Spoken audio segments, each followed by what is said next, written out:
Welcome to the Commentary Magazine Daily Podcast. Today is Thursday, November 13th, 2025. So happy Felix Unger Divorce Day to all who celebrate. Yes, today, November 13th, Felix Unger was asked to remove himself from his place of residence. That request came from his wife. Deep down, he knew she was right, but he always knew that someday he would return to her with nowhere else to go. He appeared at the home of his childhood friend, Oscar Madison. Several years earlier, Madison's wife had thrown him out, requesting that he never return. Can two divorced men share an apartment without driving each other crazy? I'm John Podhoretz, editor of Commentary. With me, as always, executive editor Abe Greenwald. Hi, Abe. Hi, John. Social commentary columnist Christine Rosen. Hi, Christine. Hi, John.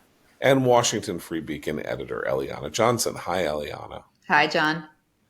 So yes, The Odd Couple is and will always remain my favorite television show.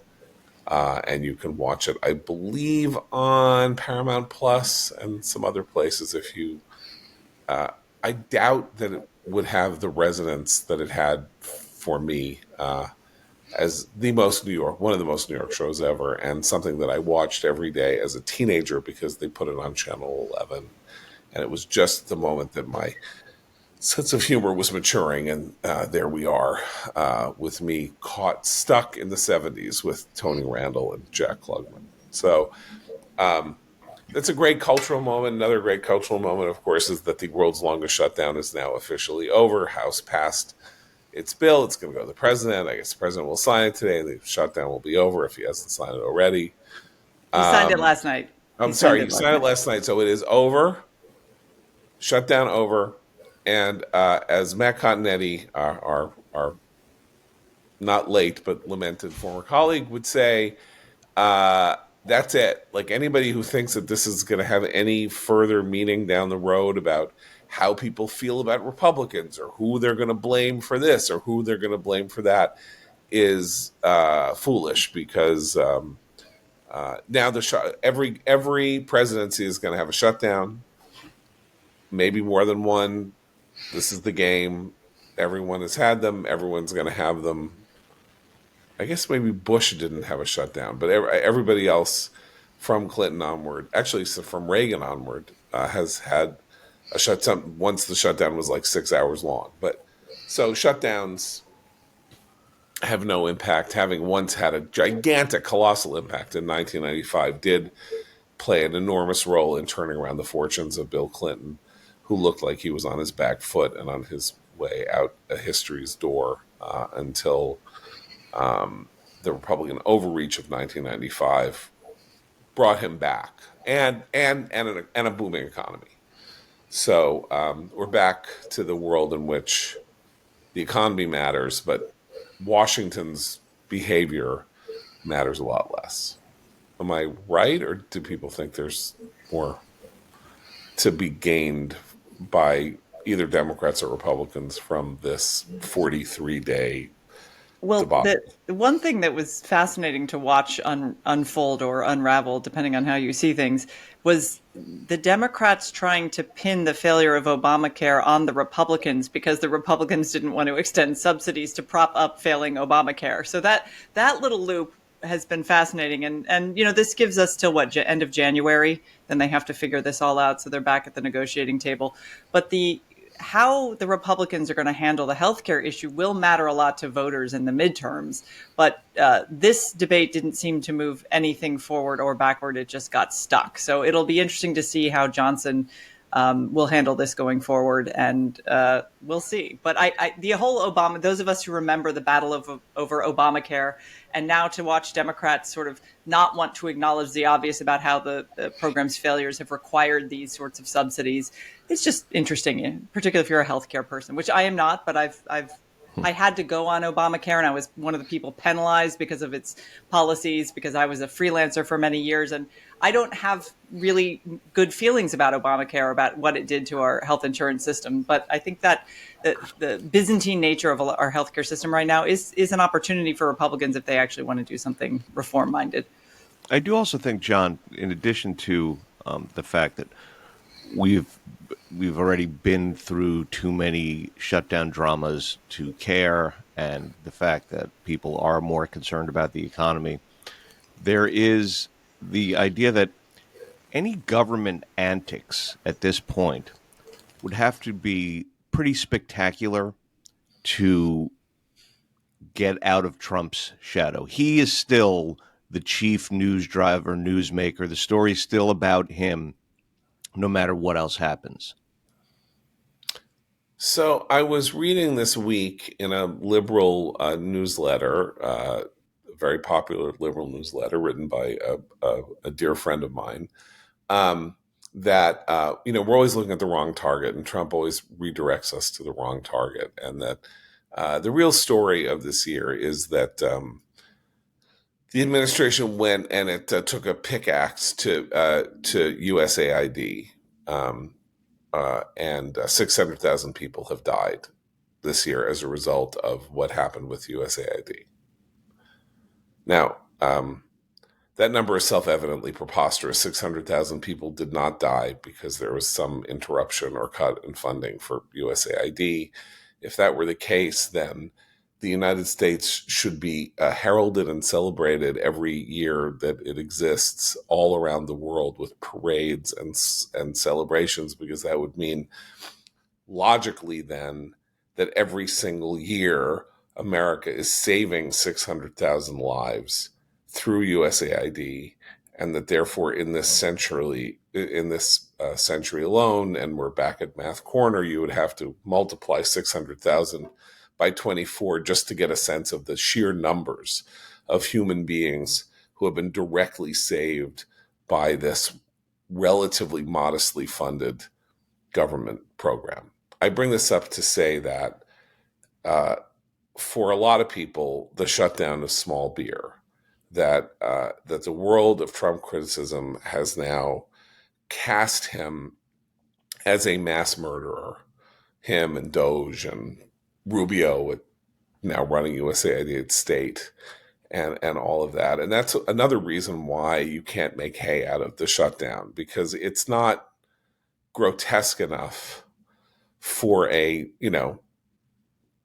world in which not only Trump makes news, but where the anti-Trumps have to make louder news just to in their own precincts and to satisfy their own audiences than than Trump does, and that requires this idea. So A, he's Hitler. So of course, B, that means he's committing mass murder. So C, that means that he's killed 600,000 people this year with USAID cuts. And so we're basically living in a world in which Trump is proposing 50-year mortgages. Liberals are saying that there are that Trump has murdered hundreds of thousands of people through a bad policy, or just by November. In other words, it's not going to be an aggregate in the lifetime of our existences that USAID's lower budgets will lead to over a generation these number of deaths, which I think might be a defensible argument in some longitudinal sense. So no wonder the shutdown doesn't matter. I mean, the shutdown is nothing. Like, what is the shutdown? Some Well, government workers are going to got their pay delayed. I mean, not that I feel that way. I don't actually feel. I'm just saying, in the world where we have these conversations about what Washington does and what it means, right? Well, Trump has a lot of problems on his own flank right now. Not even talking about the Epstein files, which I know you guys did yesterday. Thank you for doing that when I was not on the podcast. That was a huge gift. I slept so peacefully last night. Oh, don't think you're not going to have to talk about it today. Someone will be. I get the cops are at my door. No, I was going to say. So he's just announced he wants hundreds of thousands of Chinese students here. Scott Bessent goes on television and basically announces a quasi redistributionist $2,000 checks for anyone earning under $100,000 because of the tariffs. None of the stuff he's doing is typically Republican or even mildly conservative. And it's getting a little interesting in the Republican coalition now, because people who would otherwise be fairly loyal to Trump, whatever he did, give him the benefit of the doubt, give him some room to run with these ideas, are now talking back quickly. And his numbers on the economy among Republicans, certainly among independents, are bad, but among Republicans are quite bad. The worst of any of his first or second term. So that's really got to be front of mind, as we say, to him. And there were some stories about how they might want to send him out into the United States to talk about the economy, which reminded all of us of what, that's something Biden tried too about inflation. So he has a lot of trouble on his own side, and he needs to start coming forward with some ideas about the economy and ideas about affordability, because so far we've heard him be is defensive and outright denialist about what's going on with the economy. Eliana, I want to ask you a question about one of my least favorite politicians, my senior senator, Charles Schumer. A shameful person, in my view, in many ways, but he appears to be the chief victim, political victim of the shutdown. He's got leftists in New York State politics, student Democrats in of New York State, calling for his immediate resignation. All this talk about how it's his fault, the shutdown, they got nothing, and it's his fault, and all of that. And far be it from me to defend Chuck Schumer, whom I've spent 30 years making fun of for claiming that he is the showmare at the gates of Jerusalem protecting the Jewish people.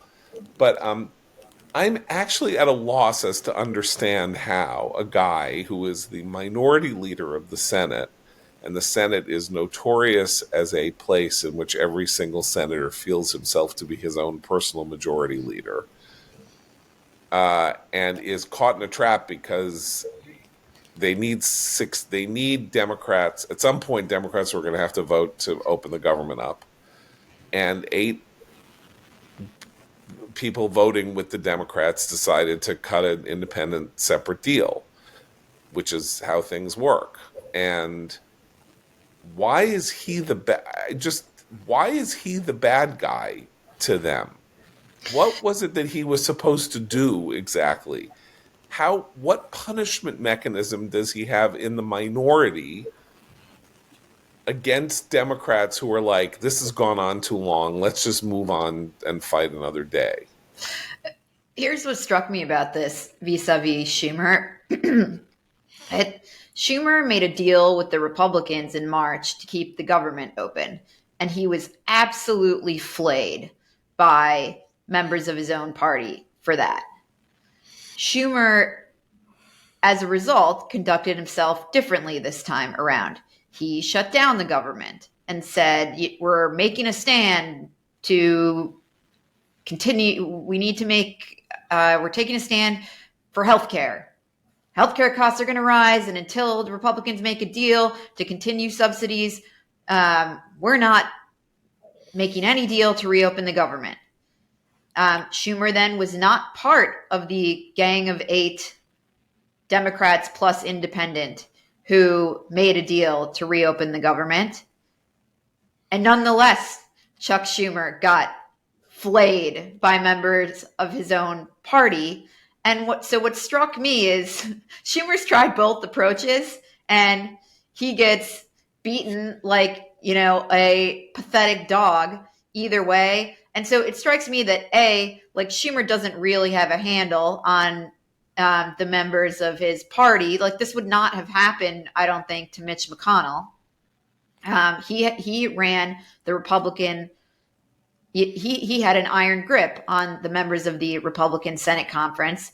And 2, that Schumer hasn't figured out how to effectively rally against Trump. He actually seems like a minor character in this whole thing. And so that was striking. And number 2, this is separate from that, but on the whole Obamacare thing, Democrats are basically trying to hang the rising costs of Obamacare, which Republicans predicted back when Obama passed it. They're trying to hang this around the necks of Republicans, and it would be nice to have Trump or some Republicans go out there and say, sorry, but we're not actually fans of this program. And when it was passed, we predicted this wasn't economically feasible. We said costs were going to balloon, and sorry, we're not going to come save your you-know-whats now. Except Trump likes to pat himself on the back and talk about how he saved Obamacare. Well, all right, so not Trump, but some Republican. Right. Well, that puts me in mind of the fact that one of the dogs that doesn't bark when we talk about healthcare anymore is single payer. And of course, the signature debate from 2008 onward, actually, signature debate as healthcare became a major American political issue, which it did. People don't even remember this.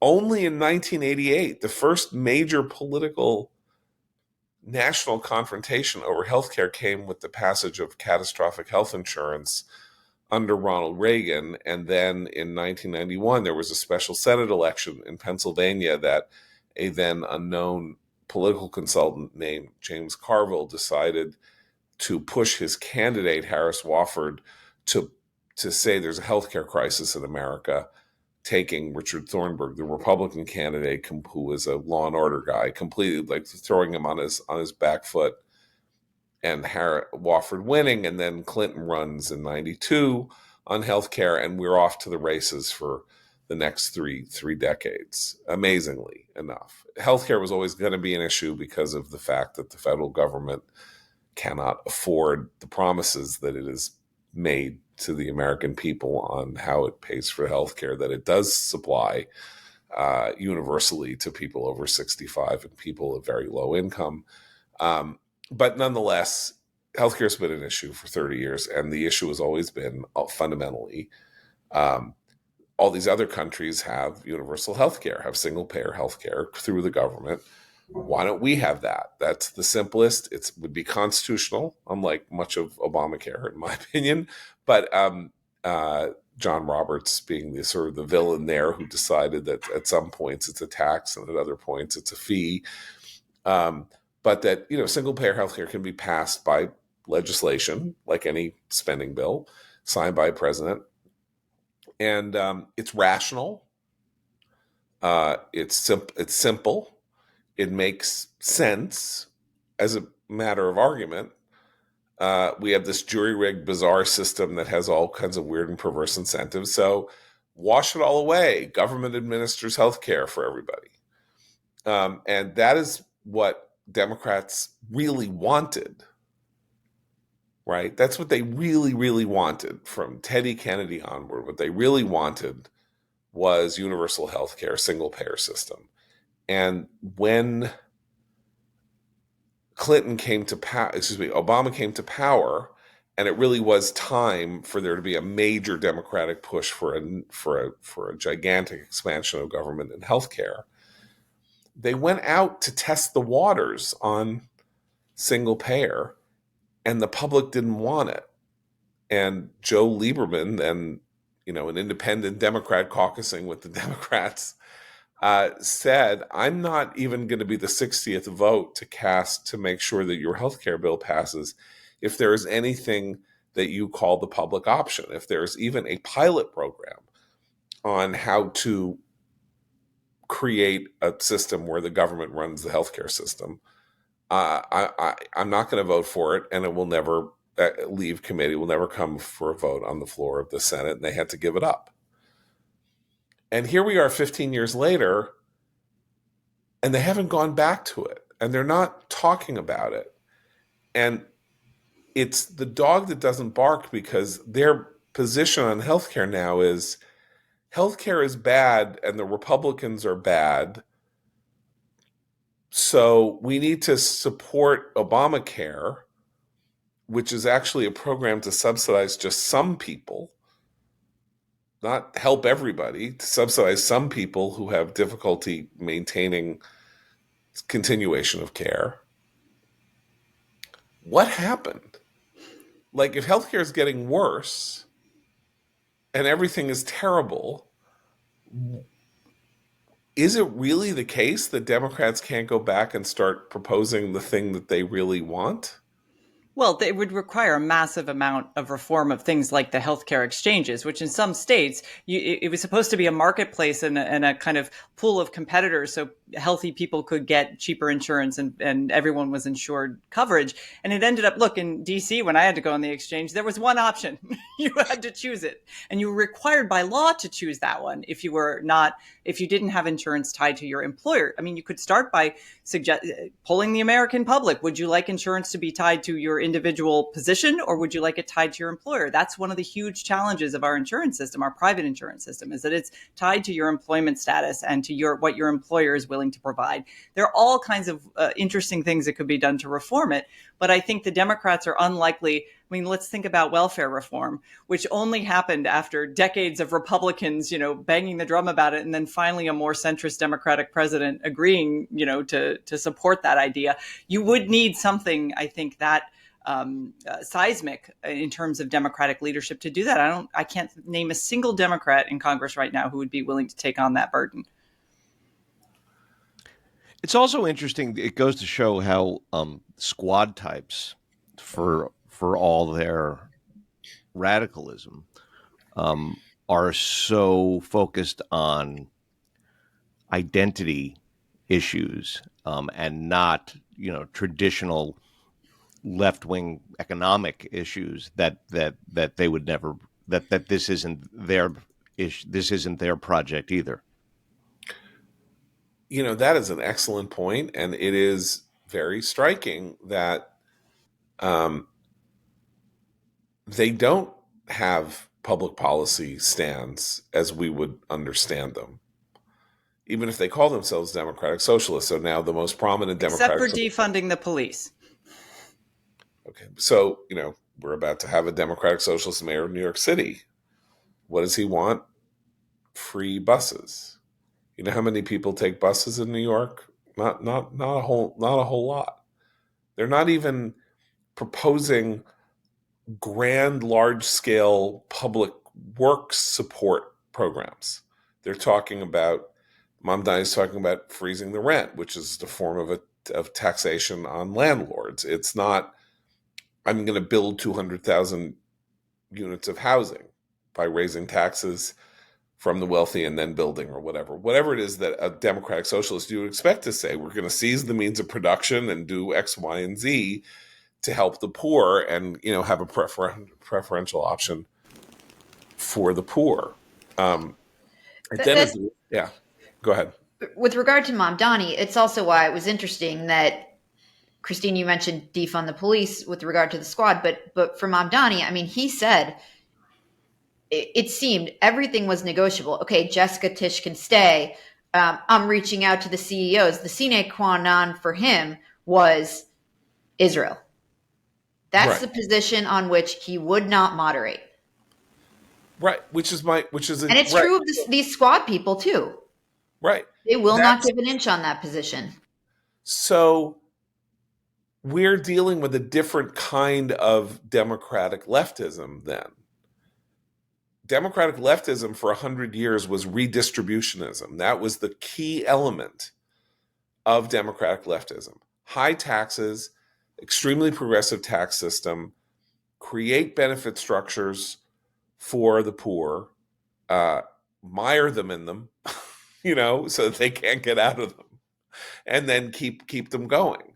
And now they are jury rigging positions on matters that even I, editor of the most important Zionist publication in the United States, do not think are the central issues for the American electorate or even their own constituencies, which is, Middle Eastern policy, which is not either for the House of Representatives, where the squad is, or for the mayor of New York City, who has no foreign policy role enumerated in our Constitution. They're not talking. We keep saying, Christine, it drums, beats on this drum every day, and it's good. Trump is not talking enough about the economy. He's not doing enough about the economy. But all of leftist, sort of socialist, communist thinking is economic thinking.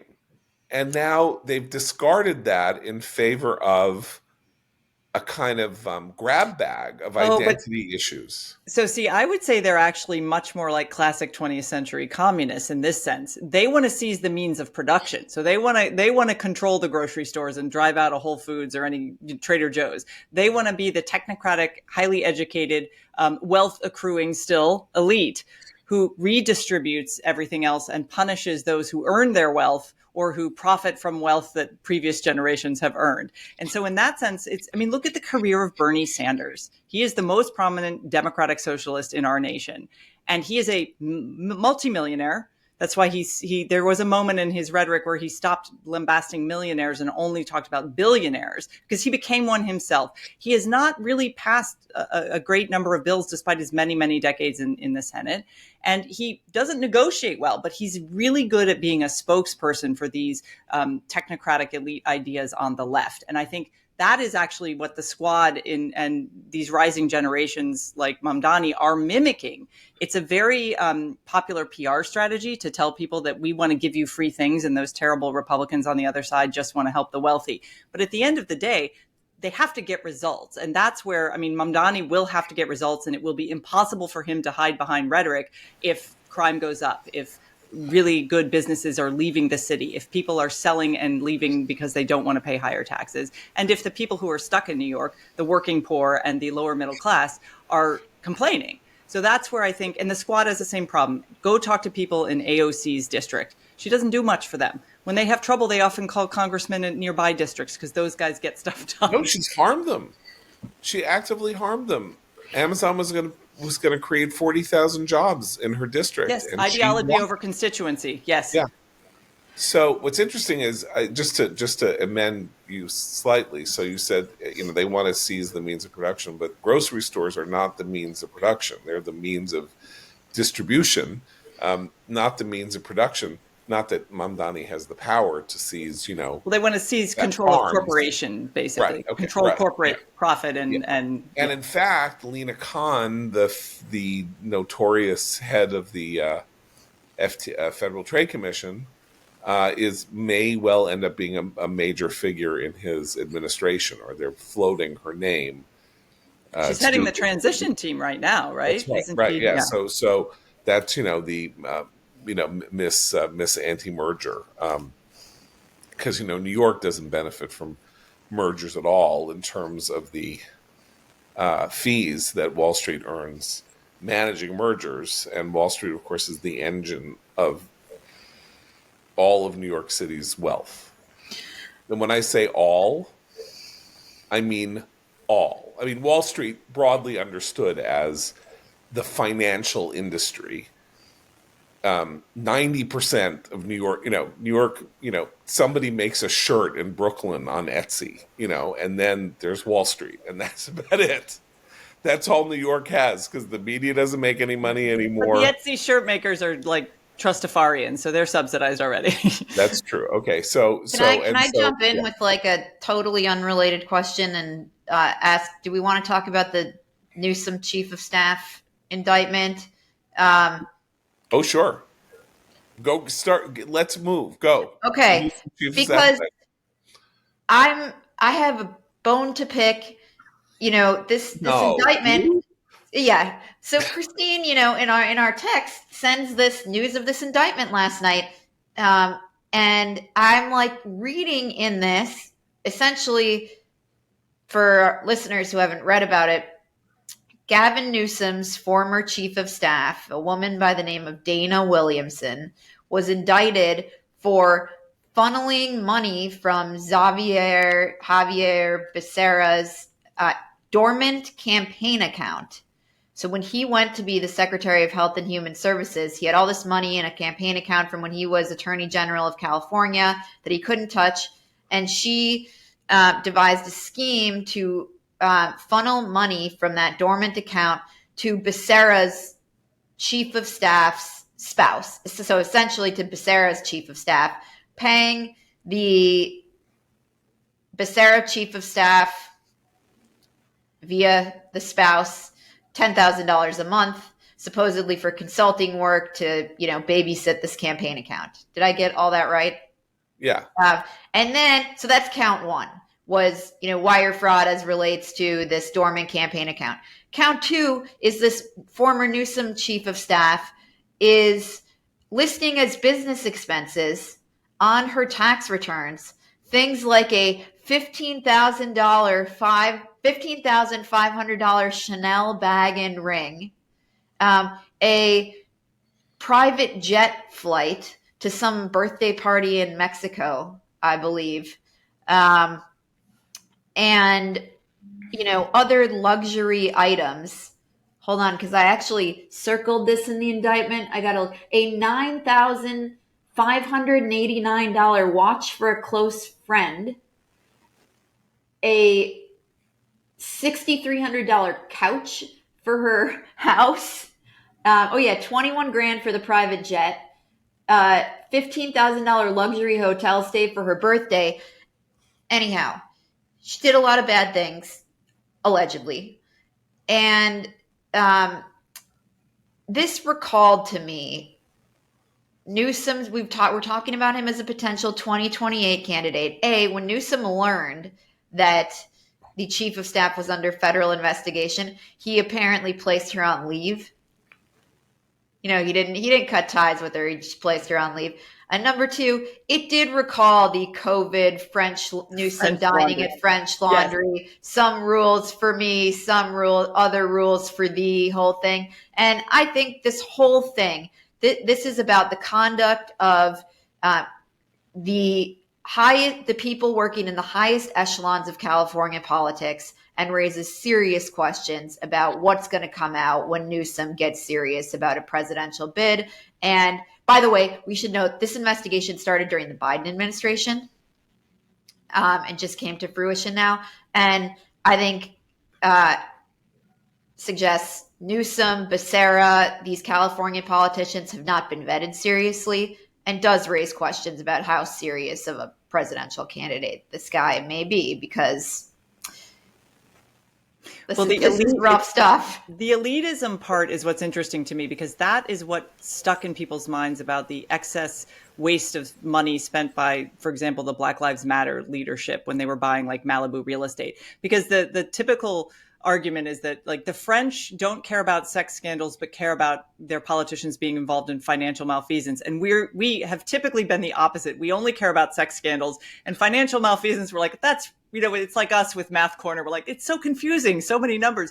But I think that's changing, because if you look at what they're spending it on, it is, in a democracy, exactly what, the hoi polloi look at and say, wait a minute, you're elected officials and you're flying private and you're buying, they know what time it is, time to spend money on luxury watches. I mean, that really does stick. And for Newsom, who's been ping-ponging between being, being the scion that he is of as governor, but also trying to get down and dirty and have a podcast and be like, I'm with the people. He hasn't even settled yet on where he is on the kind of populist left spectrum in terms of a potential candidacy. So it'll be fun to watch. There is this phenomenon all over the country. I mean, it is actually what fueled Andrew Cuomo's bid for the mayoralty of New York City after his disgrace. These pools of money that sit all over the place that are raised in excess of the amount spent on a campaign. And then there's no modality to return them to the people who give them. They're not tax deductible. They're not sometimes. So they sit there. Andrew Cuomo had $15 million in the bank after he resigned from the governorship of New York. And the money was just sitting there burning a hole in his pocket. So he decided to run for mayor of New York with the results that we have seen. This Becerra story strikes me as the tip of the iceberg, of a national iceberg. I mean, there are House campaigns, Senate campaigns. Senators often run all but unopposed in states, and they do go around and they continue to raise money, and they don't have to spend them because they're not, if you're in Idaho or something, you don't really have major media markets in which you have to like spend millions of dollars on your television commercials. But it's not like they're not raising money, and they're not sort of like making sure that people in the know in their states and otherwise don't pay them fealty in the form of campaign donations, and where is that money? What happens to that money? Who is administering it? Who is watching it? Is it in escrow? Do people get fees for running it the way you do if, like, you're, the representative of an estate? You get some 2 or 3% for, managing an estate. Well, that's what this was. These people were getting paid $10,000 a month to babysit Becerra's account. And I Yeah. agree with you. It is, I think it is the tip of the iceberg. I saw my former colleague, Dan Diamond, who's at covers health policy for the Washington Post. He tweeted last night, the arrest of Gavin Newsom's former chief of staff is getting the headlines, but my phone is suddenly blowing up with messages about Sean McCluskey, that's Becerra's chief of staff, who served as HHS chief of staff to Becerra during the Biden years and was not always a popular figure in the building. As a former HHS reporter, I'm suddenly hearing all kinds of stories about McCluskey tonight I wish people would have shared between 2021 and 2025. So I suspect there's more to come there. And John, I didn't even get to the bone I had to pick in my rant about this thing. So I go to my morning newsletters this morning, Politico, Playbook, and Axios and whatever. This story is not in there. It's all about Trump and Epstein. I mean, this is like a huge national news story with potential implications for the 2028 presidential race. And all we get are Trump and Epstein. And meanwhile, part of the Trump-Epstein story is apparently that Epstein claimed he gave the Russians insight into Trump. But I thought, 5 years ago, it was Trump is colluding with the Russians. But now apparently, Jeffrey Epstein was giving the Russians the dirt on, the insight into Trump. But where the top of the New York Times right now is Epstein. It's freaking 4 stories about Jeffrey Epstein and nothing about this. Five stories about Jeffrey Epstein. Well, all she did was buy a handbag and a couch and take a private jet. I mean, the editor of the New York Times is worth $500 million, Joe Kahn. So I don't know what you're complaining about. You think Joe Kahn doesn't buy a $6,000 couch? She had and to fly? rent the private jet. She didn't own it. I mean, come on. Yeah, I mean, really. I mean, let's talk turkey here. I mean, you think your hands are so clean? How much was your couch? I mean, there is that weird quality sometimes to these stories about government embezzlement, as America has gotten richer and richer and richer and richer, and or let's put it this way, as the sort of the as the elite class has gotten wealthier, or the barriers between wealth and privilege and opinion and social standing have all kind of collapsed. That uh, people really do think, yeah, that's not much. And then, of course, compared to the Trump crypto fund and the whole question of whether or not the Trump administration has become a giant promotion for, very, very questionable investments in very questionable financial instruments.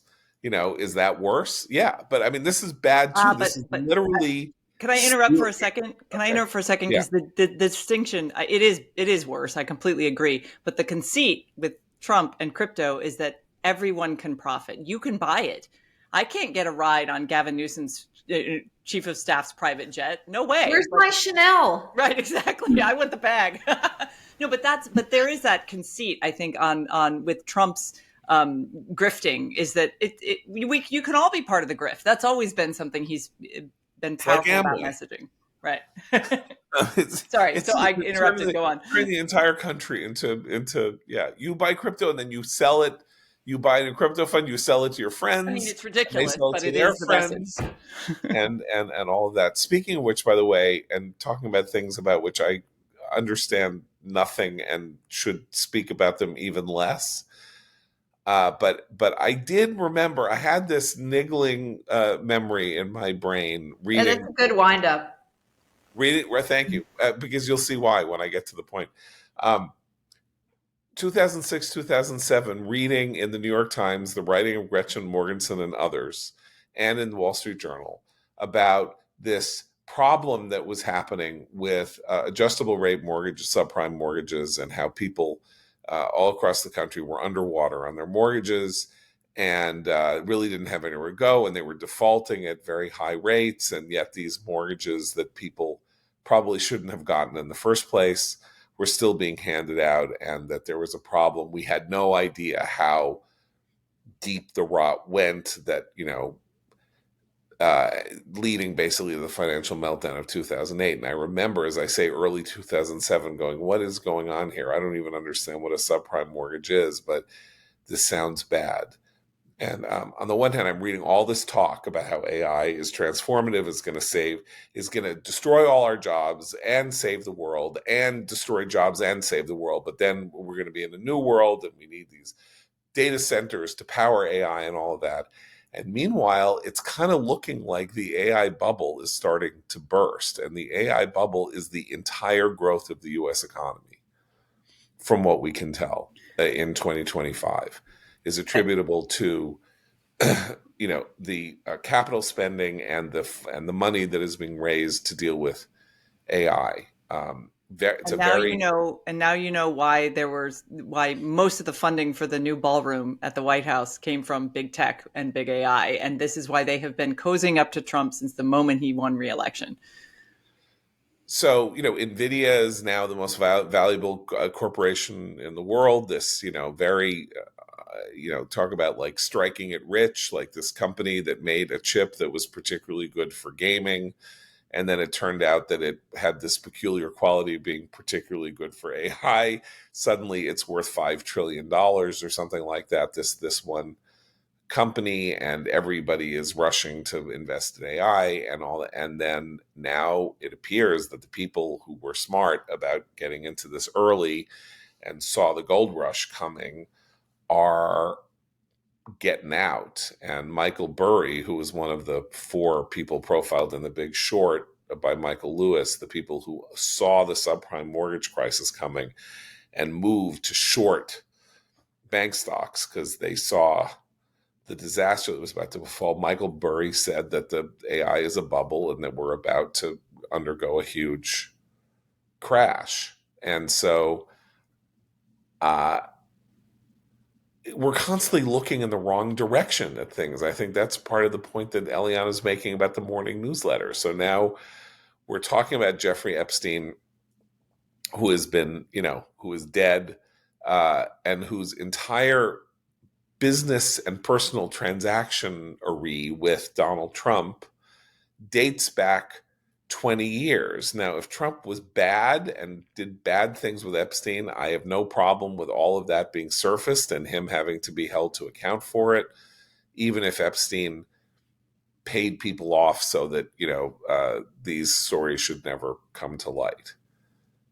But it is old news. I mean, it's like the definition of old news. The main player here is gone from this earth and is, currently residing in hell, and yet we have all of these other matters that then just go by the wayside. You just like flash this, shiny flashlight, and But everybody looks in that direction. but people do feel, I think there is this, and it's hard to, I don't think this is a partisan sensibility. Like many scandals where the leading star, either dies or is imprisoned, with Epstein, I think there's a sense among some of the public who follow this scandal that there actually wasn't justice done among all the people who might have participated in his insanely awful lifestyle, and perhaps even been either aware of and didn't report, or participated themselves in some of the crimes that he committed. So I think that's where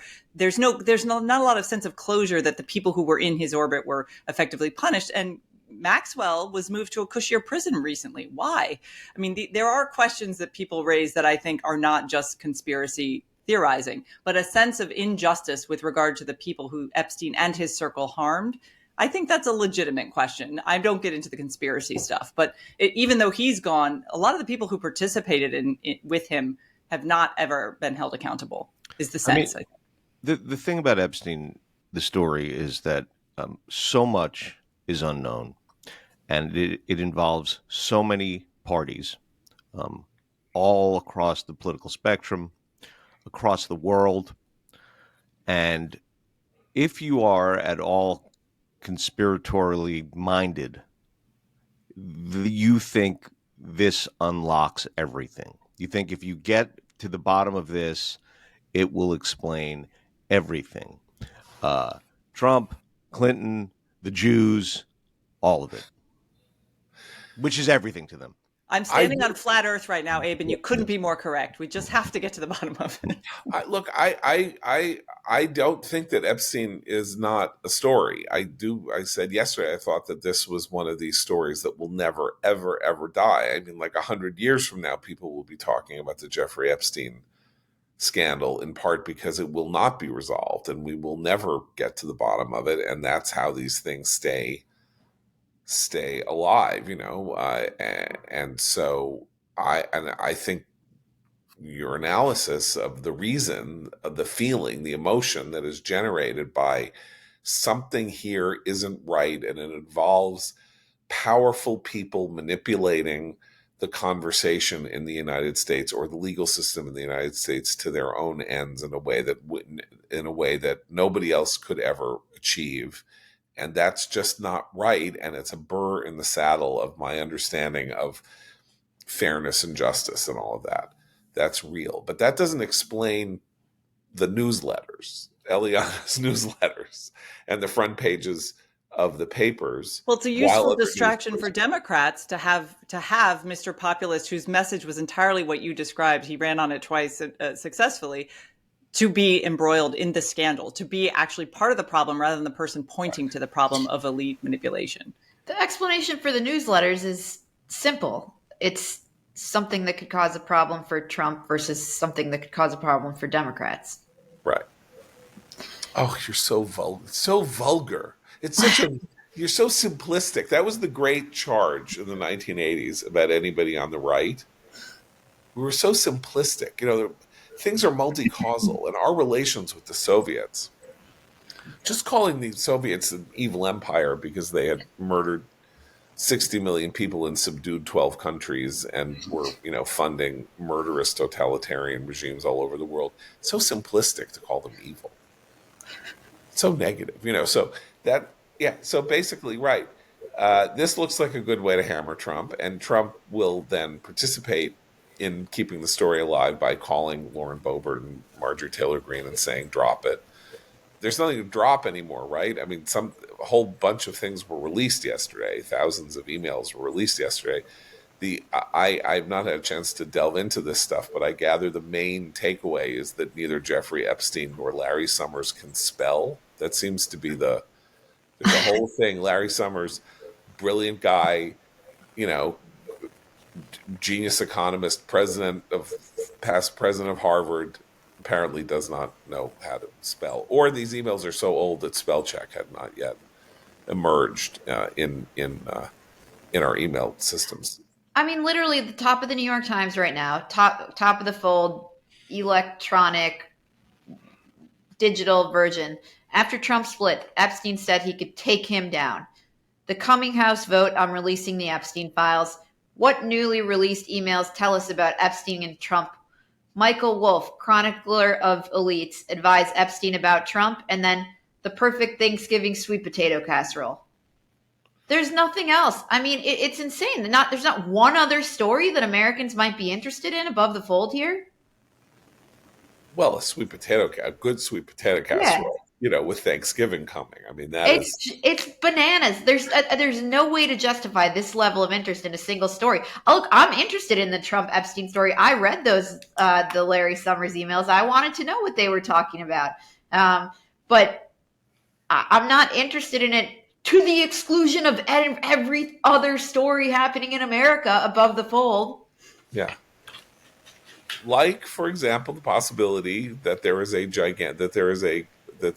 gigantic bubble about to burst that has been ballasting the U.S. economy. Maybe that's not really a New York Times top of the page lead because it hasn't happened yet, and we're still in the growth phase or whatever. But I mean, that if that's real, that is clearly the biggest story in the world, because we are going to go into a severe recession with many people's 401ks and retirement holdings collapsing. I'm about to turn 65, so I'm not taking anything out, and I don't, I have my retirement money across 10 Fidelity funds, so I'm trying to hedge it that way. But if the stock market crashes by 40%, everybody's portfolios crash by 40%, and that is the kind of power centrality that the AI bubble has for the stock market. It's a that one of the 20 dominoes starts falling, and we don't know where that Well, leads. But and yeah, that's what. let's talk about a sex scandal from 20 years ago. Well, and there have been some signs that the industry leaders. This is where there've been a few AI summits recently, and several industry leaders have signaled and said things like, "Well, this is why government partnerships are really important. As a backstop, so they are looking for a federal government to make sure they are too big to fail if they do fail, and if the economic effects are big. So it is. There are some interesting sort of echoes of earlier financial crises. But this is where I think the regulatory regime under Trump with regard to some of these companies is really fascinating, and is another story, to Eliana's earlier point, that should be covered with a great deal more alacrity than it has been since he took his second term in office. John, the more I think about your point here about how this is the biggest story, it is because not only is there the actual financial impact on everyone, but remember what these crises unleash in the culture. Um, the anti-capitalist fervor, we're back in late capitalism land again, and all that, but worse, because nothing rhymes exactly. And given where we are culturally, protest wise, and everything, I don't know that the country can afford that another wave of a new anti everything movement. And when the subprime mortgage led to the financial meltdown, and we had all of the ancillary results from that Occupy Wall Street, and I think ultimately, as you know, my view, Trump is the ultimate thing that emerged politically to deal with the fallout from the financial meltdown. As that was happening, with a lot of people not paying that much attention, an entire new industry in the United States was being created that probably saved the country from going into a massive depression, which was hydraulic fracturing, the fracking industry turning America into a net exporter of natural gas, which really started in 2007. Imagine an America in which we had the subprime mortgage crisis, but had not had fracking, creating tens of billions of dollars or hundreds of billions of dollars of investment opportunities and export profits over time. And where we are here with the AI bubble is that it could be a bubble, and B, it's the fracking.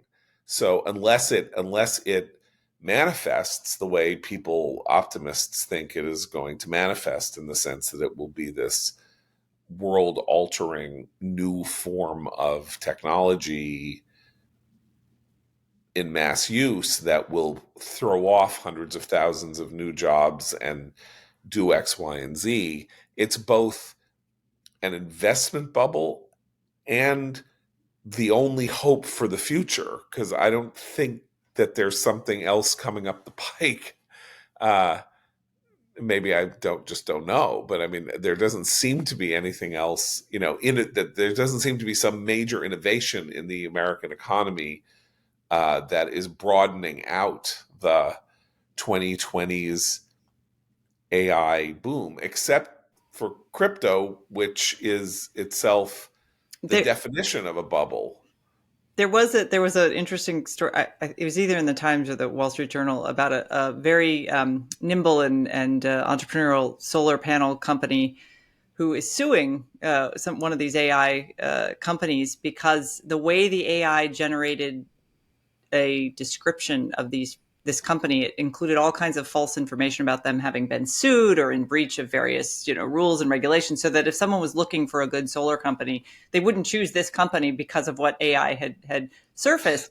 And there are a lot more of those lawsuits coming. So ironically, if you're a small entrepreneurial part of our economy right now, you too are going to be subject to whatever power AI is exercising in the minds of consumers and the minds of regulators. And it is very difficult. I mean, that to me, that struck me as a story that 10 years from now will have a lot more resonance, because people are relying on this stuff to be reliable, and it is not.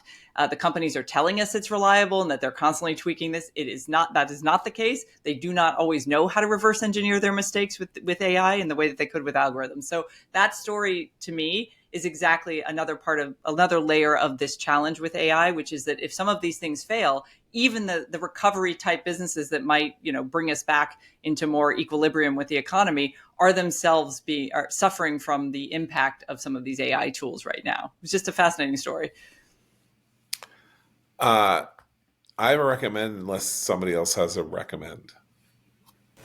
No, should I do it? Okay, because I've been doing it all week, and I feel like I'm hogging it. But I've been reading the memoir of Cameron Crowe, who is the writer of Fast Times at Ridgemont High, the director of Jerry Maguire and Say Anything and Singles.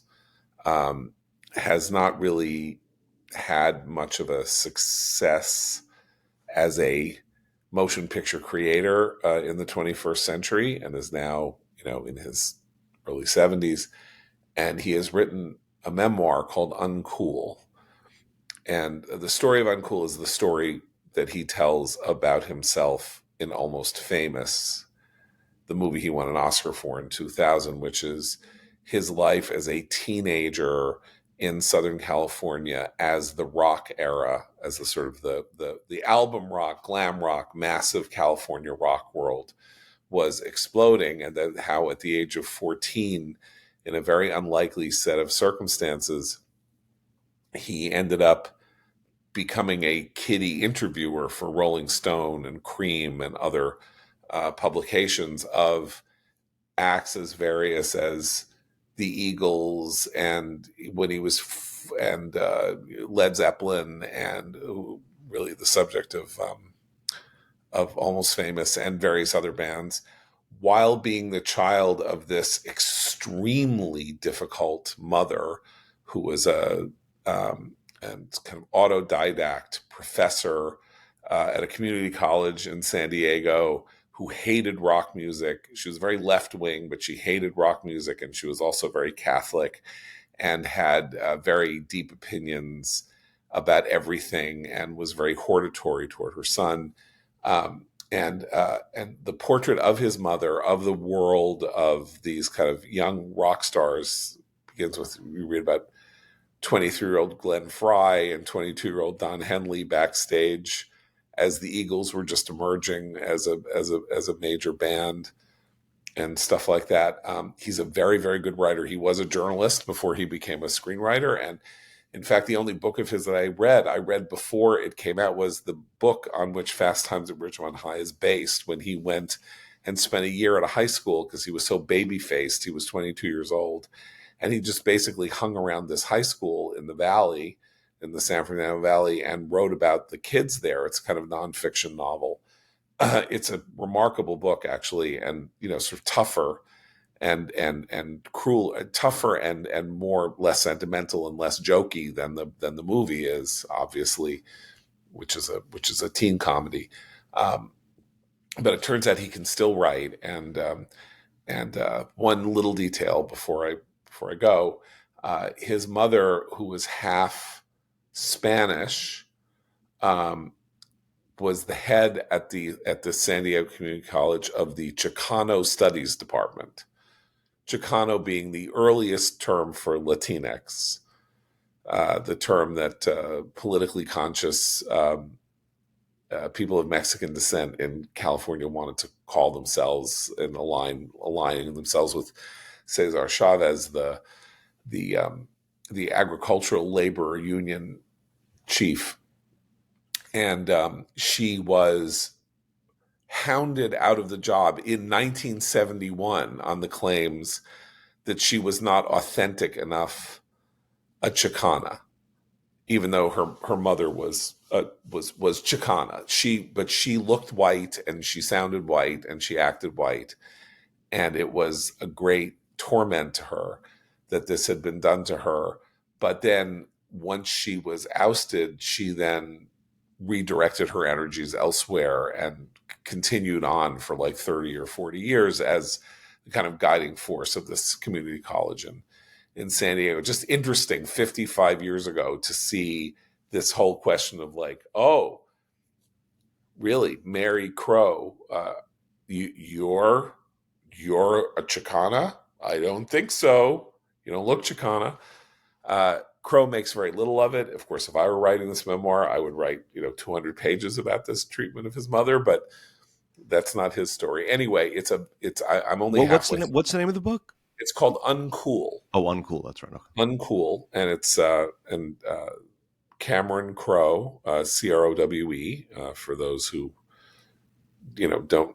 It's called The Uncool.